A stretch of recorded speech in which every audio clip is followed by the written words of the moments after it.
তার বাগান বাড়ির উঠানে বসে আছে। এমন সময় এক লোক হাতে করে একটি মোরগ নিয়ে সেই রাজার সামনে উপস্থিত হলো। তখন রাজা মশাই বলল, কি ব্যাপার, এই মোরগ নিয়ে তুমি আমার কাছে আসছো কেন? তখন সেই লোকটি বলল, রাজা মশাই, আপনার নামে বাজি ধরে এই মোরগটি আমি জিতেছি, তাই খুশি হয়ে উপহার হিসেবে এই মোরগটা আপনার কাছে নিয়ে আসলাম। রাজা বলল, মাশাআল্লাহ, ভালোই করছো, দাও মোরগটা আমাকে দাও, আমি এটাকে ভুনা করে খাবো। 3 দিন পর আবার সেই লোকটি একটি ছাগল নিয়ে সেই রাজার দরবারে উপস্থিত হয়ে বলছে, রাজা মশাই, আপনার নামে বাজি ধরে এই ছাগলটিও আমি জিতেছি।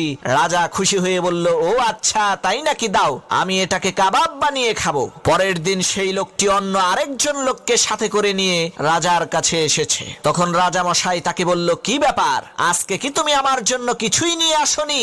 তখন লোকটি বলল, রাজা মশাই, আজকেও এনেছি, এই যে দেখেন, এই লোকটার সাথে আপনার নামে বড় একটা ষাঁড় গরু বাজি ধরছি, দুর্ভাগ্যবশত বাজিতে আমি হেরে গেছি। এখন এই লোকটি আপনার কাছে এসেছে তার ষাঁড় গরুটা নিতে, দয়া করে লোকটাকে বড় একটা ষাঁড় গরু দিয়ে দেন। লোকটার এই কথা শুনে রাজামশাই বলল, সর্বনাশ, বলিস কি, তুই তো আমারে ফাঁসাইয়া দিলি,